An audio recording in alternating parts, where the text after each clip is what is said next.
Hello all. ఇక్కడ మా ఇంటి దగ్గర అయితే చామంతి చెట్టులో పూలు చాలా కాసాయి.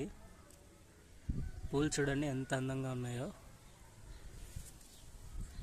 ఒకే రెండు చెట్లలో ఈ ఒక్క చెట్లోనే చాలా పూలు కాసాయి. చూడండి ఎంత బాగున్నాయో. ఇంకా ఇక్కడ చిన్న చిన్న మొగ్గలు కూడా ఉన్నాయి. అవి కూడా ఒక 3 డేస్లో వచ్చేస్తాయి. ఒకే చెట్లోనే దాదాపు ఒక 10 పువ్వుల దాకా ఉన్నాయి. ఇందులో కూడా ఒక ఆల్మోస్ట్ 10 ఉన్నాయి. అండ్ ఇక్కడ ఇంకొక చెట్టు చూపించాలి మీకు. ఇది మొత్తం తీగలతో ఇంటికి ఒక డెకరేషన్ లాగా కనిపిస్తుంది మనకు. చాలా బాగుంటుంది ఈ మొక్క. ఇందులో కూడా చాలా రకాల పూలు అనేవి వచ్చినాయి. చాలా పూలు వచ్చాయి. ఇది ఎలా ఉంటుందో చూపిస్తాను ఒకసారి. చూడండి ఇలా ఉంటుంది ఈ పువ్వు.